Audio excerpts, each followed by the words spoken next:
this, I'm in it. I'm hella filthy, so I got this, I'm winning. I'm not a quitter, so I'm not fucking quitting. Just try to stop me and you'll drop dead missing. I'm on my way to the top now, listen. I ain't never gonna stop, too driven. I ain't never getting lost, got vision. I'ma make this shit hot, ignition. Yeah, y'all give me facts, not fiction. Then you know I fucking listen, cause I'm on a fucking mission. Man, you got to be driven, cause this world is unforgiving. You're the only one that's winning, or the only one that's quitting. So get up and take it.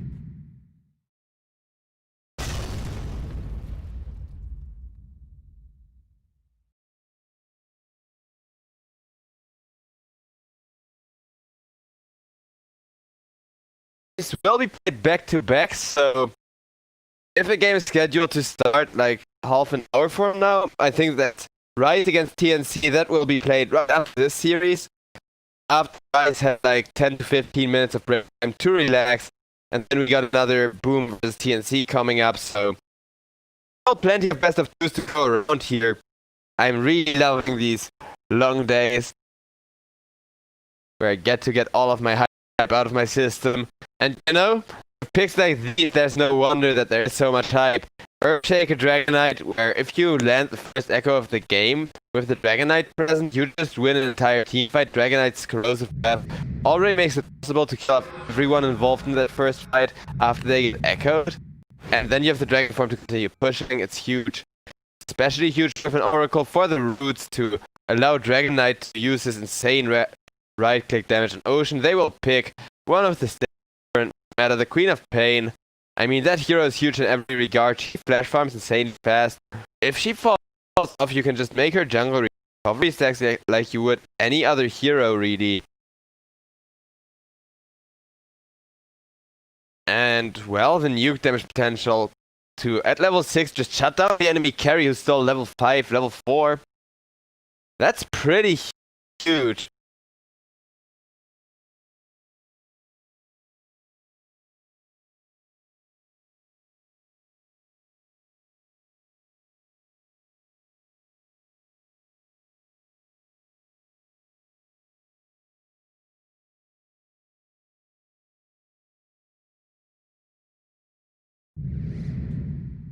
Rise going to pick up an anti-mage next. That's gonna be a huge upset for this game as well. I mean, you saw what he was capable of last game, and you saw what the Ember Spirit did last game as well. The Ember was by no means without impact. This time around, the Ember is gonna be able to create the space for the anti-mage here. And I think while that's a huge pick and a huge synergy, there needs to be another hero to kind of help out the anti-mage here. I mean, position 3 Ember Spirit, position 1 anti-mage. Now you just pick something like a Huskar. But I think that one is definitely gonna get banned here, right? There's no way. Okay. Rise don't just get to pick a Huskar here, do they? I mean, it's already a lot worse against the Queen of Pain, who counters him with a lot of pure damage, but still, I would just go with the Husk. I would say screw it. It worked so well last game, it's such a reliable combo, and this time around you have so much better backup for the anti-mage as well. You have an Ember Spirit to deal with the Oracle by building Spirit Vessel, and yeah. What's not to love about this Huskar pick here, this hypothetical Huskar pick? I mean, are there any counter picks left in the draft that could really mess him up?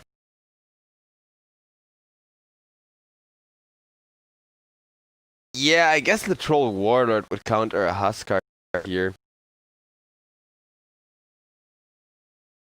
I think that's just not a matchup you want, even if Huskar once again gets excellent Heaven's Albert timing.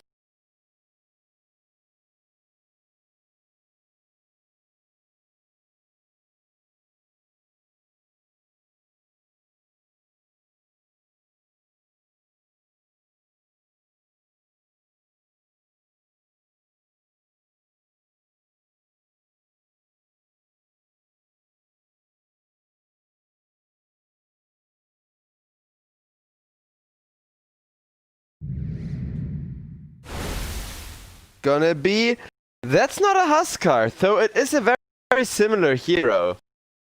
in the regards of how he works. And I like it. I really do. I actually think this is better than the Huskar because now you're not so worried about the Queen of Pain nuke anymore, about the Echo Slam anymore. You're just as frontliney, you're just as strength-based, health-based of a hero, and you can just as well carry a game with a Tidehunter. Nowadays, you can just go a little bit of right-click damage, turning it into a lot of right-click damage. It's like a Mars in that regard. That's an upset, and I'm fairly certain Odin are gonna use up a lot of their reserve time figuring out what to do about this Tidehunter pick here.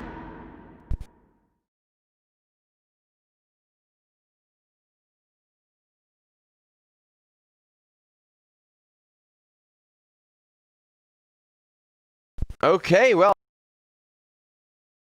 that's a matchup. We got Urza versus Tidehunter, the counter pick that's always been the counter pick. Huge amount of damage as well. And with a Skull Basher, I mean, then Urza can even have that man fighting the Anti-Mage. Anti-Mage can't go Butterfly reliably. Yeah, the extra armor you get from it is still good against Urza, but Mischance doesn't do anything. If I recall correctly, the attacks don't cost charges on the Urza attack speed, so you can just whack away until you hit. With a Skull Basher, bashes go through Mischance as well, so the Mischance just means Urza gets to attack faster for longer, because he really only wants to hit you with the bashes. Doesn't really care about anything else. He'll get there damage-wise eventually. However, once the Urza starts to fall off, WorldE-sports have the better late game. They just need to play the long game. As long as Rise are able to stall, are able to defend the high ground, are able to defend their tier 2 towers well enough, which a Tidehunter is a great enabler for with the Ravages. This should be Rise's game.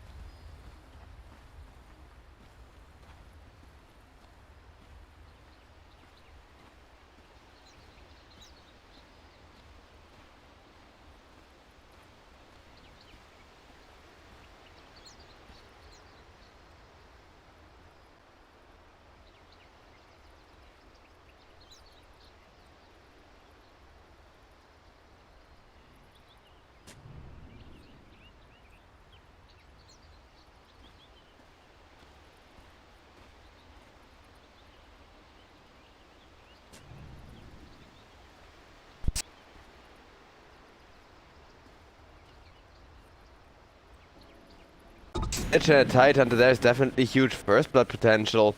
Urza will be found, will be double slowed up, and take a couple of right clicks. The Lich not effectively right clicking the Urza there. Look at that, they could have been doing a lot more damage. Regardless though, Rise take full control of the bottom lane, already show how scary that Tidehunter is gonna be in conjunction with any one other hero behind him. Dragon Knight should have rune for sure. I mean, he could have scaled Dragon Tail if he really wanted to guarantee it. Queen of Pain is mid lane. Dragon Knight is gonna lane against the Anti-Mage, so he definitely just wants to go Dragon Blood, Dragon Tail, and screw Fire for until level 3. At level 3, you will really want that to mess up Anti-Mage's last hit. But at first, the ability to save yourself. If you get jumped, the ability to save all of your mana pool by just throwing out stun instead seems really valuable.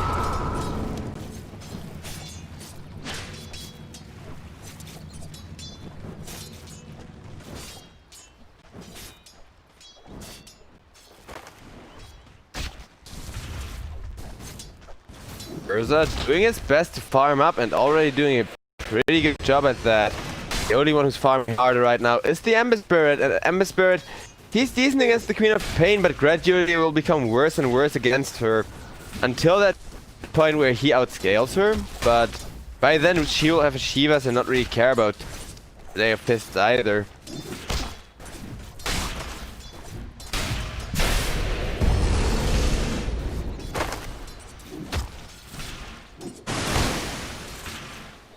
Yeah, this farming Ember Spirit at some point or another, all that extra farm is gonna just translate into the extra regen he's buying against the Queen of Pain.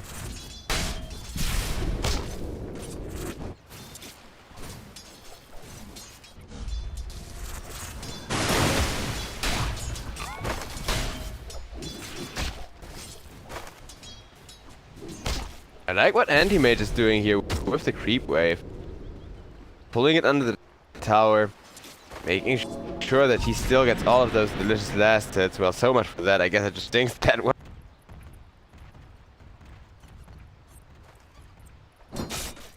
Denying the Dragon Knight as much of a lane as he can.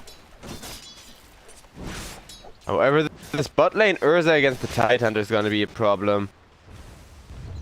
I mean, that's generally a very strong hero, and if Ocean managed to get Urza to the top of the network for a while, and he stays there for just 5 to 10 minutes, gets a Roach kill, gets a Blink Dagger, blinks on somebody who he tears apart, or gets an Abyssal Blade and Abyssal somebody who he then tears apart.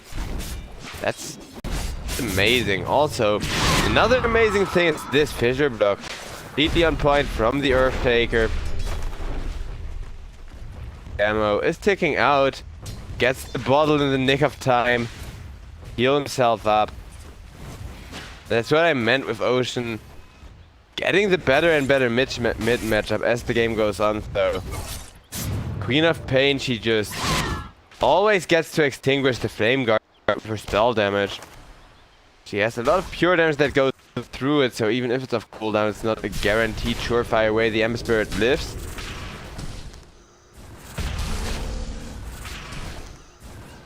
Tidehunter is farming well himself, however.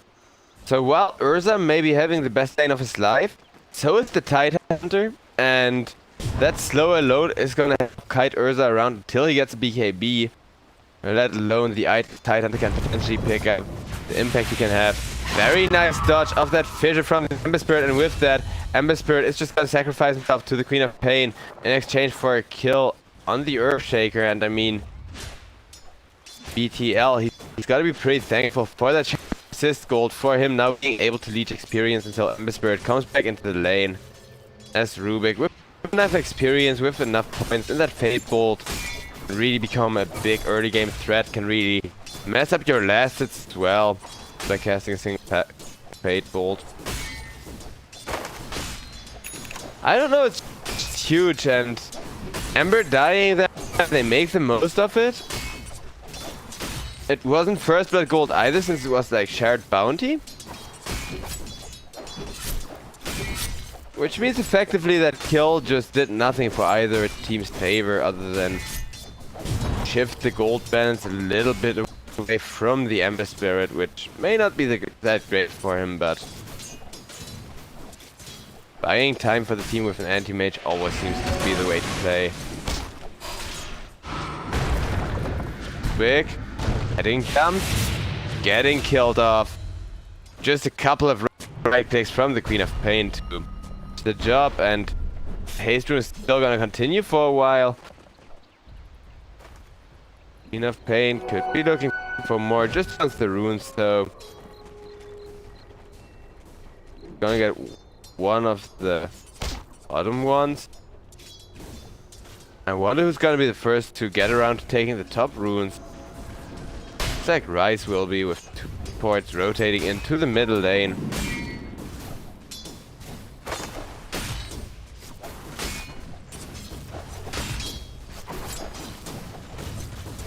Why? Trying to lock down the Tidehunter, and even if you do succeed at locking him down, that Kraken Shell is just gonna purge it off of him. It's gonna keep him alive. He went for that single value point there so far. And the damage block is also insanely valuable in the current meta. I think people underestimate how tanky Tidehunter is. It is kinda hard to impact with him, it's kinda hard to actually become a core who deals damage and stuff with him, which is why he's not that popular anymore. But in terms of taking damage, he can tank Urza for longer than most heroes. He gets up to insane amounts of armor on his own pretty much. Got an insane health pool with a Lich to back him off. Even Urza jumping him gonna be enough to waiting for him, just standing around eating a tree farm.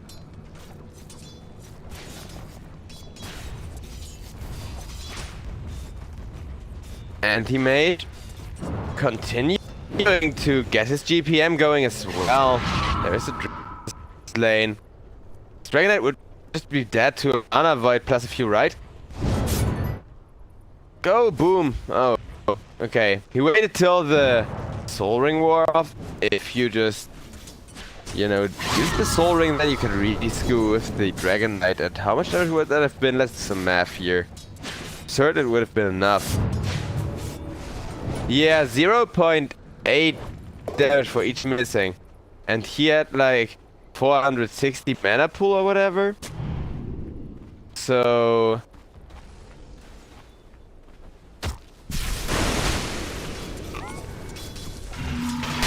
oh, Dragon Knight meanwhile fighting against the anti-mage on top lane as Urza is gone on.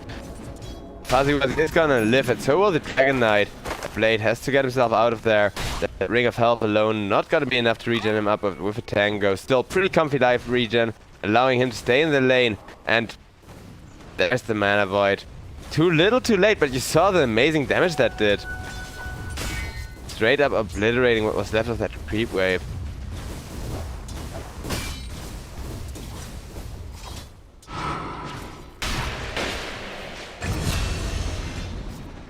Lich getting killed off by the Oracle before they can be denied.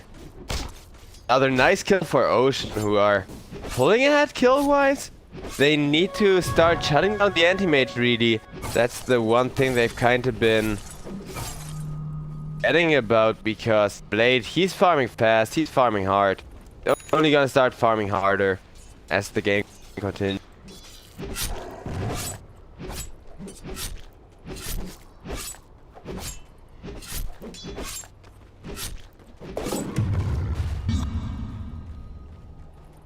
And Tidehunter just farming as well.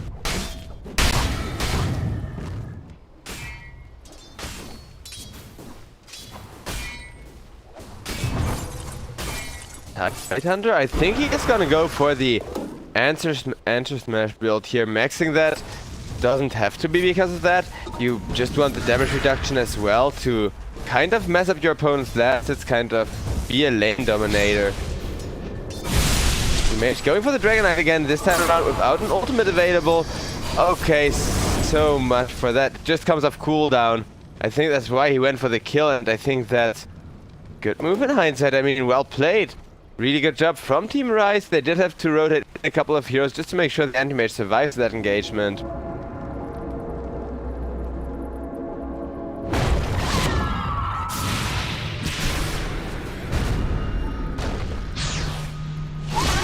Rubik just using the fissure against the Queen of Pain, forcing her to ult, but still gets ulted, so in the end, Queen of Pain has the last laugh.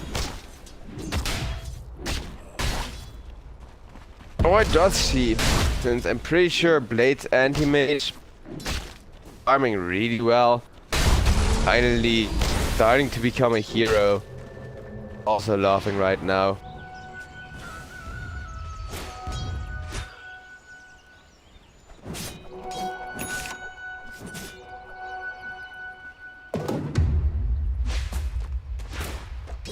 I'm just trying to maximize his GPM under the circumstances. He is really easy to jump. As now Team Ocean are 2k ahead, I'm gonna switch over to net worth. And as you can see, the Queen of Pain is exactly the Queen of Pain is expected to be right now, where she wants to be right now as well, net worth wise. And the Urza right behind her, with the anti-mage only now starting to become a relevant hero net worth wise, like I said. Of course, anti-mage's farming speed is gonna go up and up. But that can be said about Urza too, who is already pretty fat, pretty beefy. And Tide just doesn't get to be a hero for a while, other than the Ravage, but I think he's just picked up here for the Ravage. I think once we get to see that committed for 2 or 3 heroes successfully, it's gonna be amazing. At least for people who are rooting for Team Rise here. I just like my team Fights chaotic, give me all the kills in the world. They don't need to press Ravage for a single Earthshaker here though. He just gets Anchor Slam in the face. Okay, Tidehunter opting for that type of insight here, at the very least the Hood of Divines, which he's definitely got to turn into a pipe sooner rather than later against Queen of Pain, plus a Dragon Knight. Ember Spirit already feeling the damage, because of which that pipe would be useful. 3k gold lead for the side of Ocean as they continue to open up the map, continue to push on towers. Exactly what they need to be doing here. Earthshaker, as soon as that first Echo Slam of the game, just needs a tiny bit more experience. Then he can roam together with Dragon Knight when Dragon Knight has ultimate. He right now has a double damage rune, which also really isn't bad for pressuring a lane, for farming it up. And Urza gets gone on by 3. Searing Chains perched off by his ultimate. The Lich Shield, too much slow for Fuzzy Wuzzy to handle. In comes the Oracle for a well-timed save. Queen of Pain turning it around with her ultimate.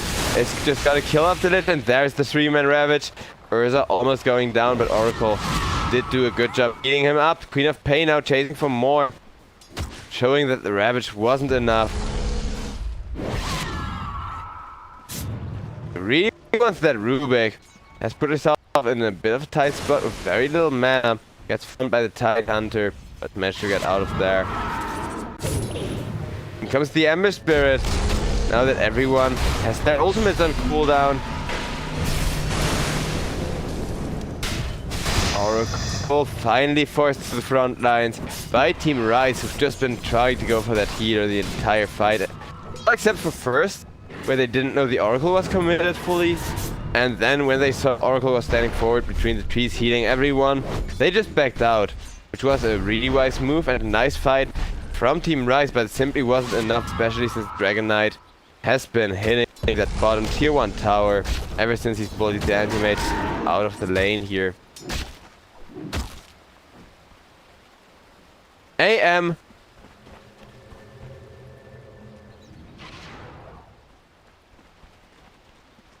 He needs 6 more minutes worth of farm at max.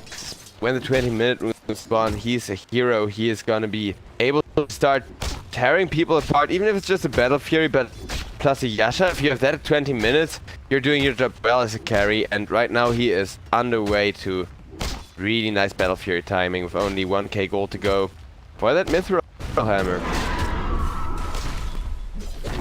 Team Ocean, they're pressuring as much as they can, take the last tier 1 tower off the map. If they can put down the tier 2 towers similarly quickly, then Team Rise may actually have a problem. May actually fall so far behind that anti-mage just snap his fingers to outscale everyone and finish the game that way.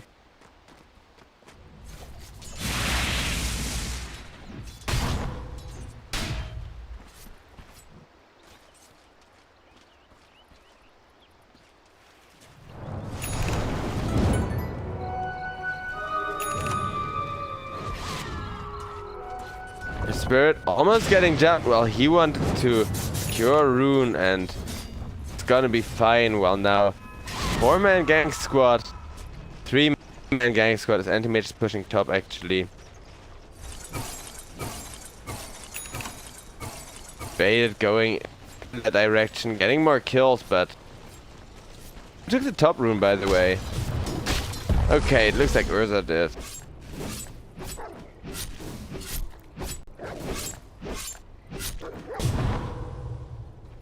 Anti-mage just needing more time to farm is exactly what Team Rise are abusing, so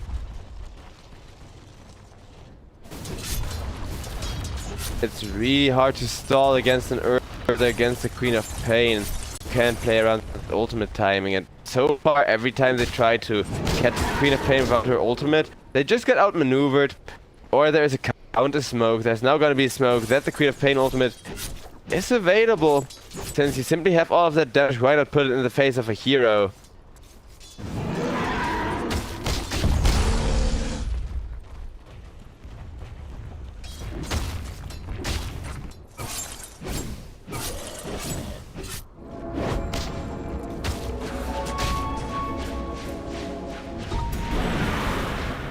Tidehunter getting in position for the Ravage.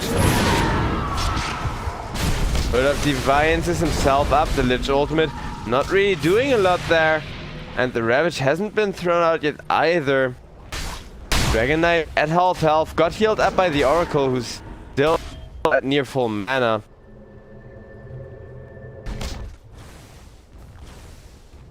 He has a lot of intelligence gain as a very mana dependent hero. If you have that 700 mana pool as it is right now, later on it's gotta be 2k or something. On the one hand, you're a huge mana bump for the anti-mage. On the other hand, as long as you do have mana, you can save yourself, you can save others. And people asking about the TNC game, that's gonna come up after this one. The games are played to completion, so they can be on stream, meaning TNC starts as soon as this series is done. Then we got 2 games with TNC.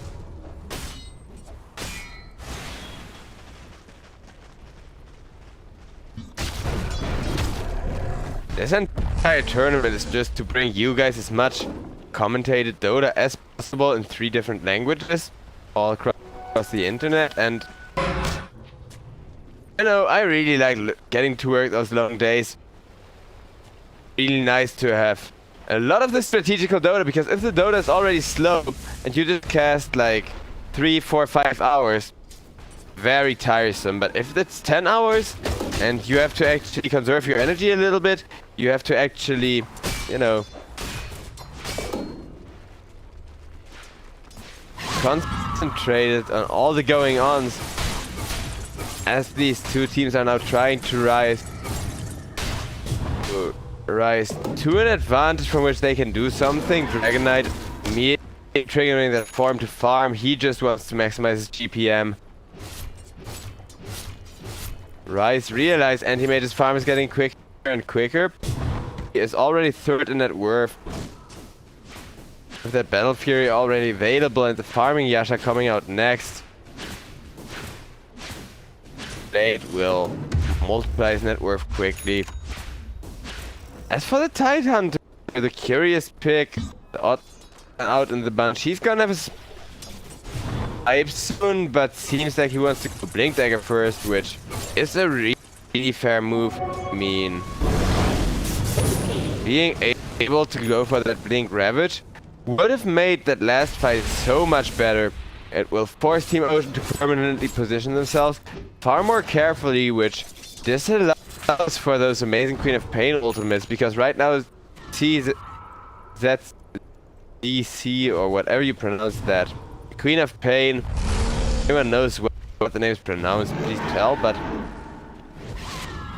Queen of Pain really just likes to blink into melee range so she can hit 3 or 4 people with that Sonic Wave, really go for a big kill.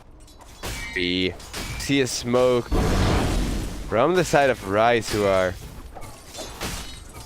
to look for some action at the bottom lane.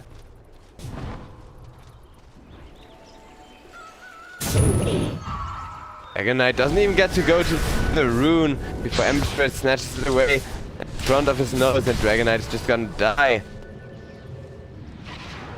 Turns out, okay, they decided to not chase into the Earthshaker there. We're not gonna see a brawl breakout. These Asian teams, they're playing really carefully. You can see there's a lot more respect towards the opposing side. You can see there's a lot more care when it comes to potential ambushes and such. But that was a good move. As well, Earthshaker himself isn't particularly scary. Earthshaker plus a few heroes backing him up is definitely gonna be a pain.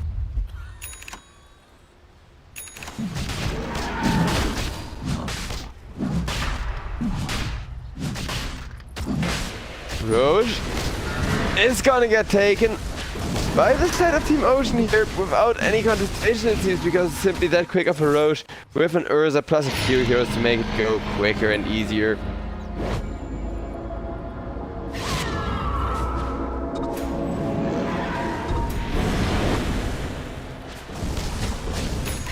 Quick teleporting out of there, decides to let his tower fall.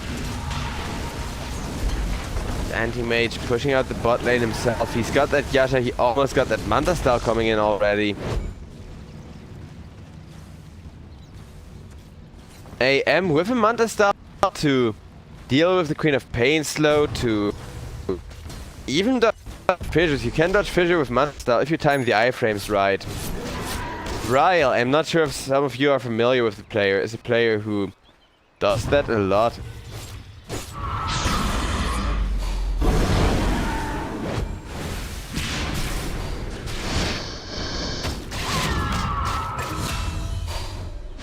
And while everyone gets away on that side of the map, the Lich, who just wanted to ward in peace, wasn't gonna harm a fly with his ultimate. Got caught out, just got killed off by the Queen of Pain. You still has her Sonic Wave though, so for the Queen of Pain is just wasting a little bit of mana that she would otherwise use to farm.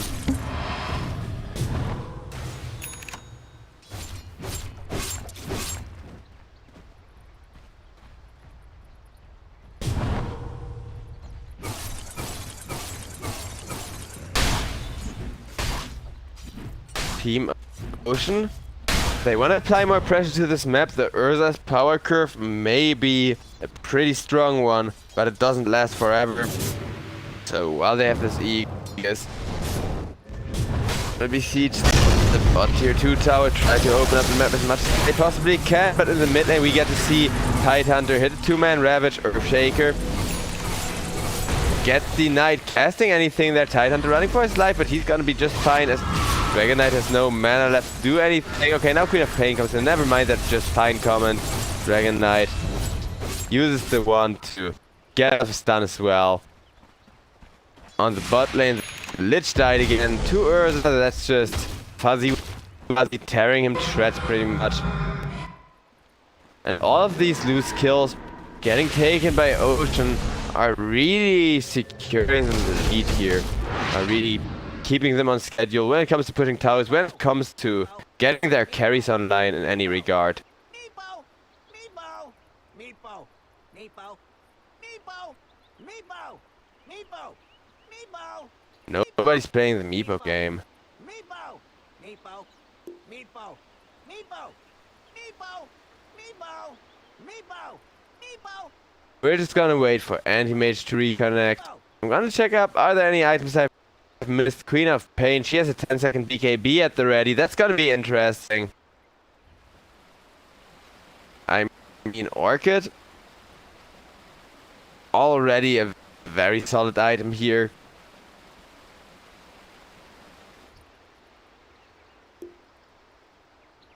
Earthshaker has his blink there, so he can go for huge echoes whenever he wants to.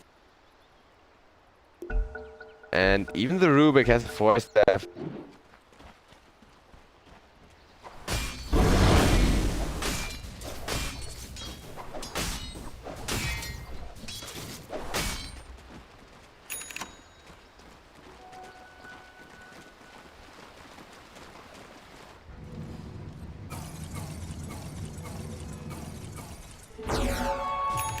Back to the slow kind of stally game we go for a while. See.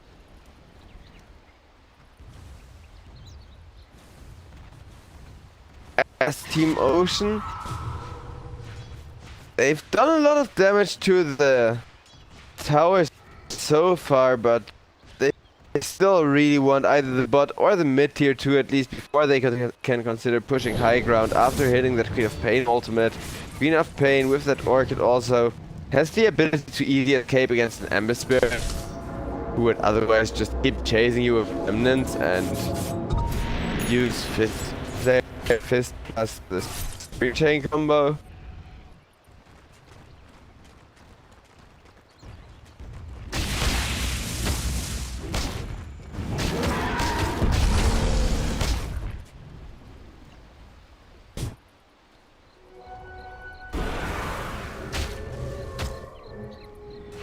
And both teams just trading the health of their towers while securing bounty runes.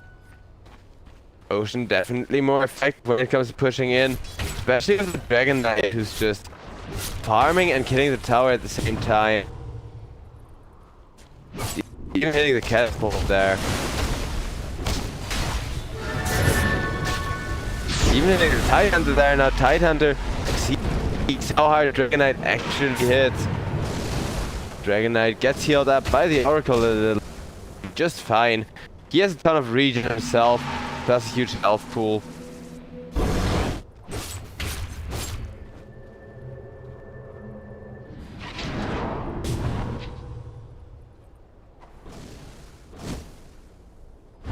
On the bot lane, 4 people rotating aggressively towards the anti-mage.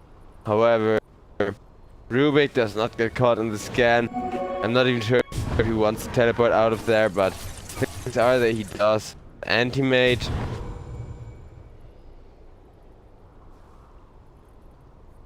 Been farming. He just makes his way over to the mid lane undetected. Continues to hit creeps there in the Radiant jungle. Wherever he finds gold, he just takes all of it.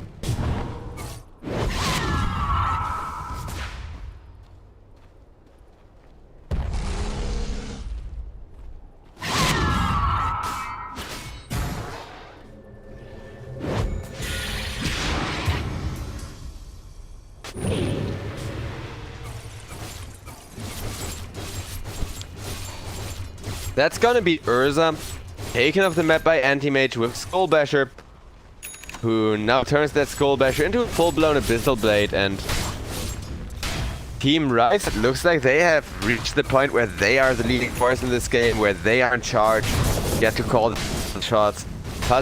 He did not get to stunlock the Anti-Mage, turned out to be the other way around.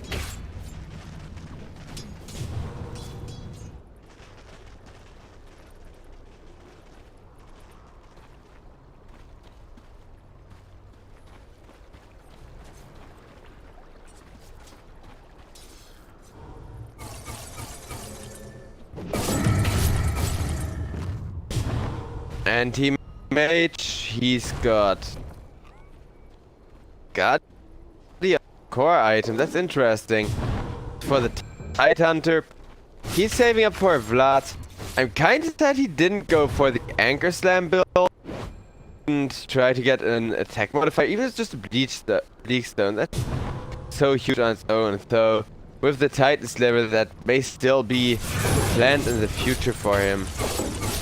It's a pretty good item for making that Anchor Sash hit harder. He has to get in and hit people with it in the team fights anyways for the 60% damage reduction. If you have that on Dragon Knight, the towers go down a lot slower. Your mates go down a lot slower.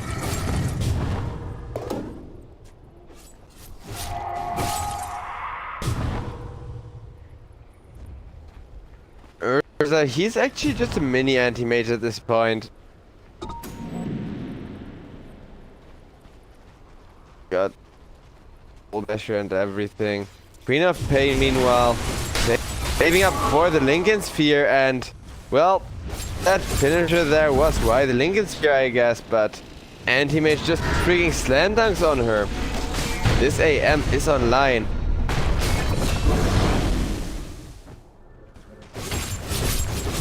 The bot lane, Rubik got caught, split pushing and hiding out there in the trees. Team Rise, they now don't want to really go force a team fight, force a high ground push. Things are quite alright as they are. Bird saving up for his Aghanim Scepter, and this is the timing where still going for the Aghanim Scepter makes sense. Here you are going to benefit from that extra nuke range, and then afterwards go for something different. And then go for the build if you feel so inclined.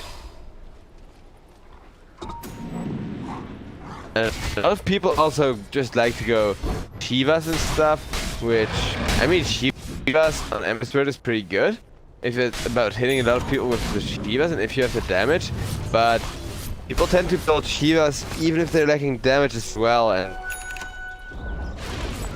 seems to be such a staple of the current meta. But the top bounty runes are both going to go to Team Ocean in exchange for that bottom tier 2 tower.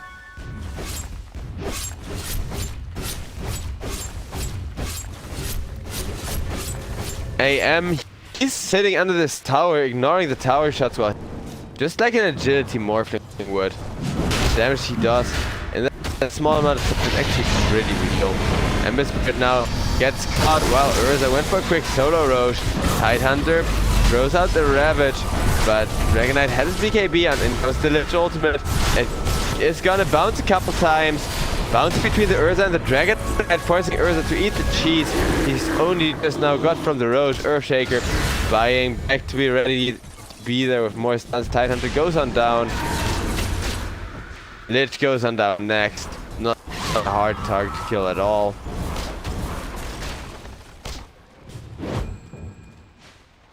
This Dragon Knight, he's opting for the obvious assault. That item is too good not to go for.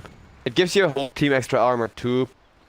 It gives your towers, your buildings, your anything, including your ancient, a lot of armor.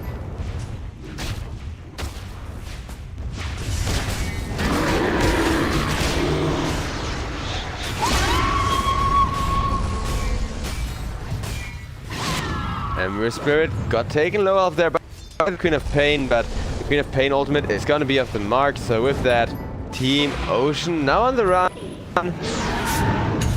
Well, Rise sent their anti-mage to split put out the lanes, just be a nuisance. She is doing a pretty good job at.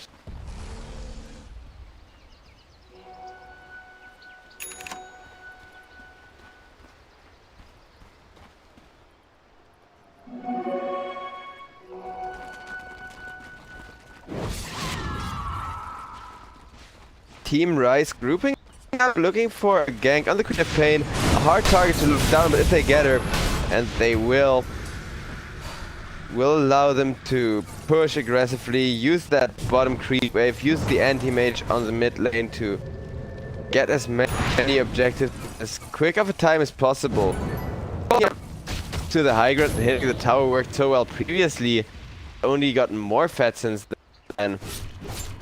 Opting for the butterfly as his final core item. And I really like this choice. This decision making from Asian players, it's especially according to like theoretical factors, it's so on point. Going Skadi first in order to be able to kill, because you know that Earth or not, and then going the butterfly for the armor and the attack speed. Really good assessment of the situation here from Blade.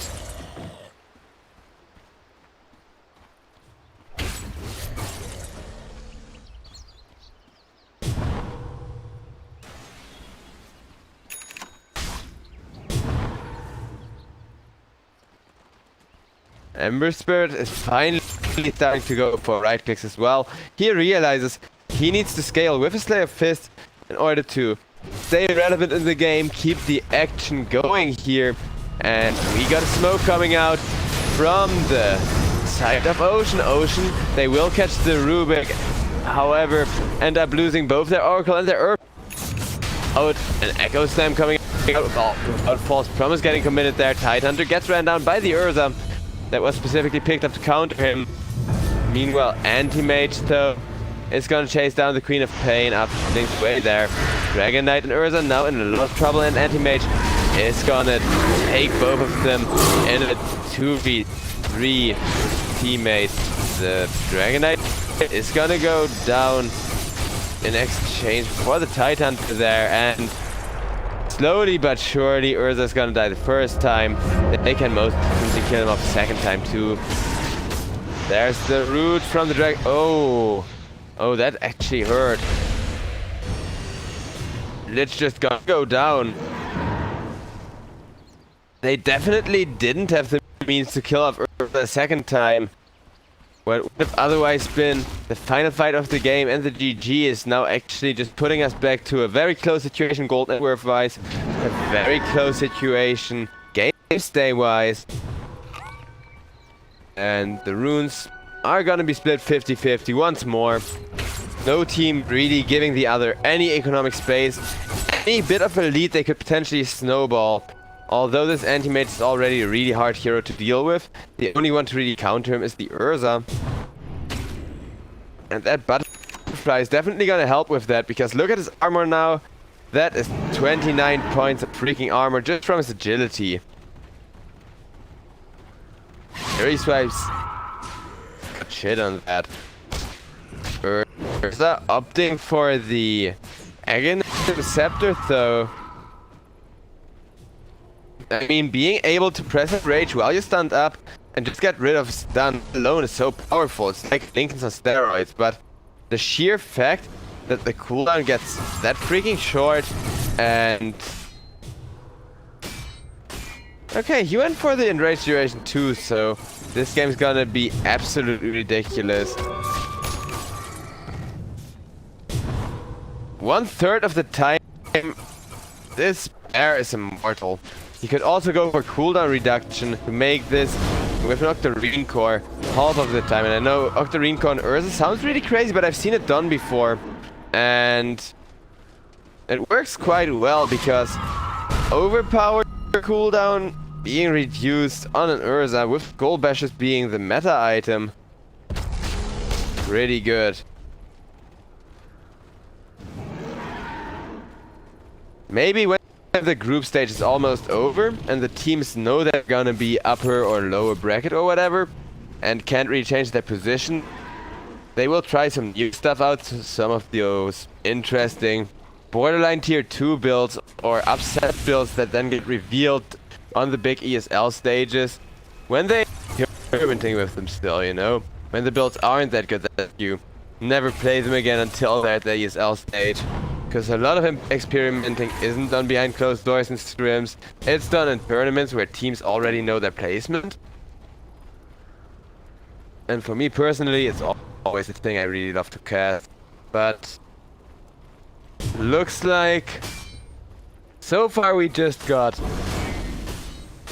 a lot more of that dogfighting where teams try to surround one another, where teams try to roam in circles around one another.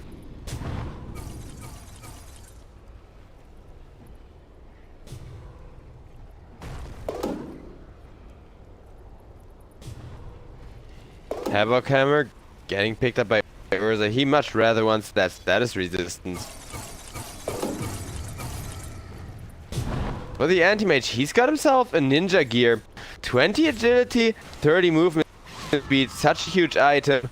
This will allow him to drop the boots too at some point or another if he feels so inclined. Because right now he's as hard of a carry as it gets. You can also replace the Battle Fury, but that's solid damage. Urza, he knows he has to get away from that anti-mage. Out for blood. And a magic lamp for the Tide Hunter. Perch and isn't gonna stay with the Titan Sliver there. Let's now have a Heaven's Halberd.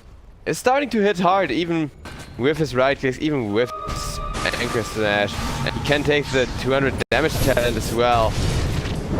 Soon at this rate. Smashes XMY in the face, just hitting off that Oracle.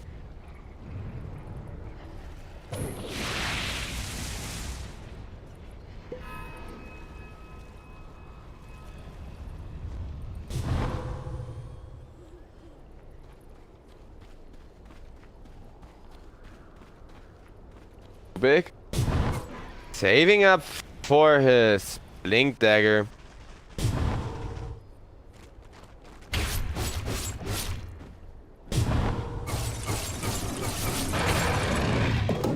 There are so many items still being bought to allow people to initiate, counter-initiate, while this Anti-Mage is already complete god, while this Dragon Knight is already getting pretty godlike as well. He just needs to get himself that Demon Edge, get himself that MKB to really maximize his damage output. Farming with the Dragon form, pushing out lanes will allow him to get there quite quickly.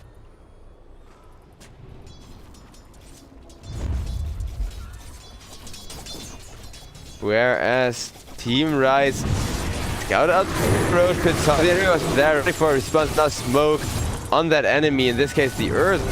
Not really the hero they want to catch as he has 6 seconds of near mortality. Down goes the Oracle. Much better kill to go for, and Ember Spirit dodges the Queen of Pain ultimate that was thrown just exclusively for him there pretty much. Dragon Knight still dishing out huge damage, killed off the Lich. Earthshaker trying to man-fight the Anti-Mage. Anyone trying to man-fight the Anti-Mage just gets killed off with the Battle Fury Cleave.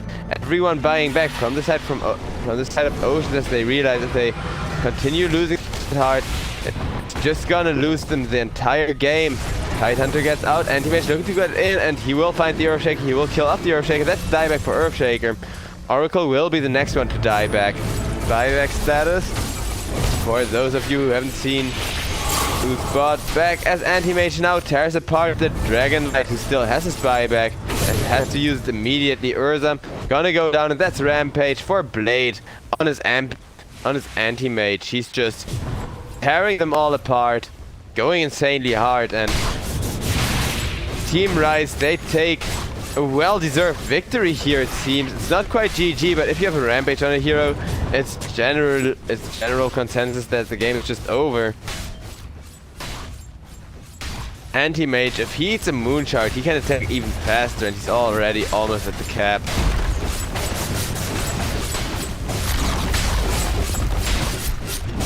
So, Desolator on the Ember Spirit, as well as a Tidehunter with huge attack damage. You can almost take the Talent. So, yeah. GG.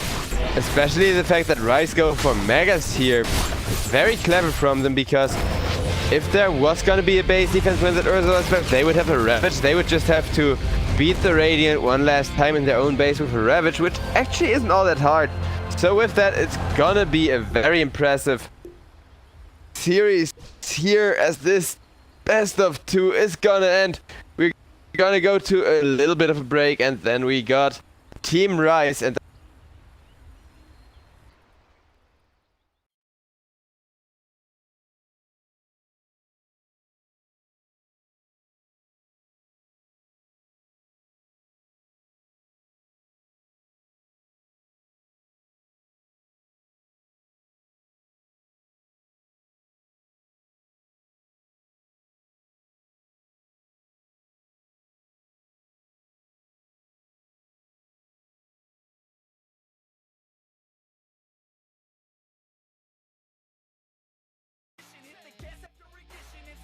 like you're winning, make your own damn decisions. Don't let others make you victims. Have a thought and have a vision. Don't get caught up in the millions.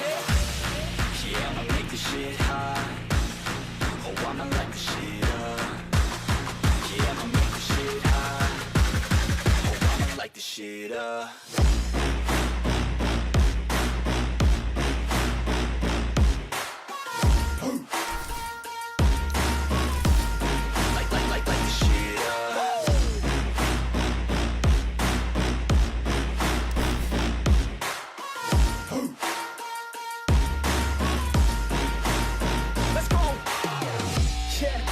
I got this, I'm on it. Give me 5 years and I got what I wanted. I'ma go ahead and finish all that I started. I'ma go ahead and get it all uncharted. I can make this place go off like a rocket. I can give a fuck if you hate it or you love it. I don't do this shit cause I think that you're on it. I just do this shit cause I know that I want it. I could give a fuck if I die today. If I'ma go out, it's my fucking way. At least I'll go out with some pride to my name. With the fight that I play, that's my fucking way, home. Y'all can sit back and think you heard the best of me. I can guarantee that you haven't seen the rest of me. I can guarantee that this shit's gonna be my destiny. And I will never sleep till I make it, then I'll rest in peace. Yeah, I'ma make this shit hot. Oh, I'ma light the shit up. Yeah, I'ma make this shit hot. Oh, I'ma light the shit up.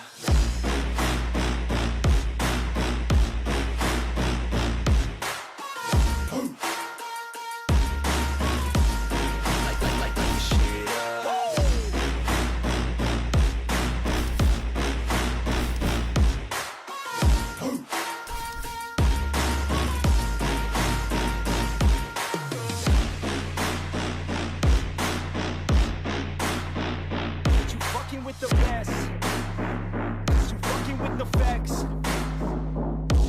Yeah.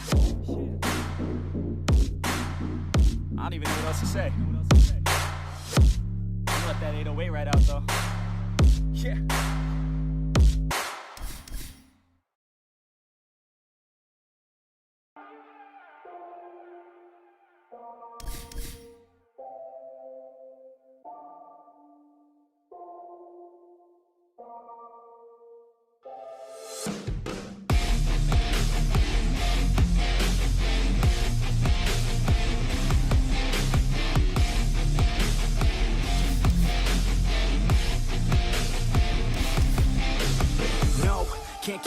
man. Lost in my thoughts, feel like I could drown. Oh no, can't have it now.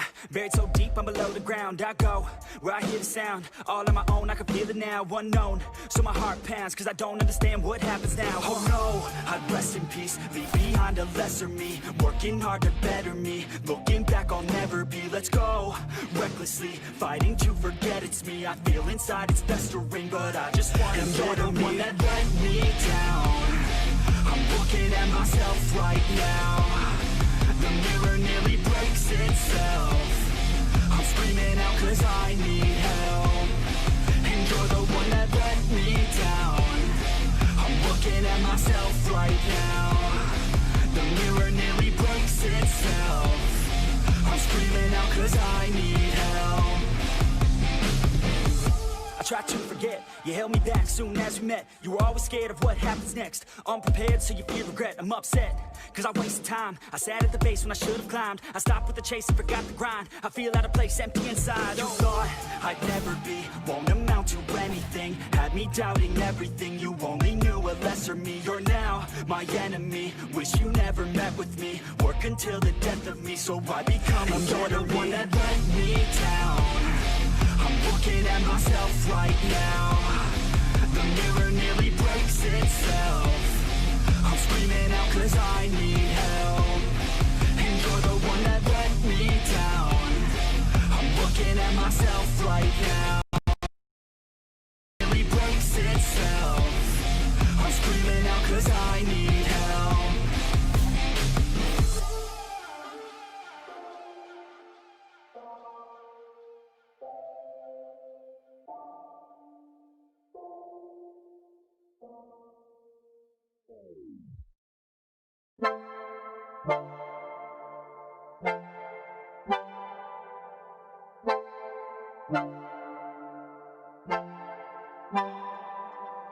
Lovers left lying in the dark,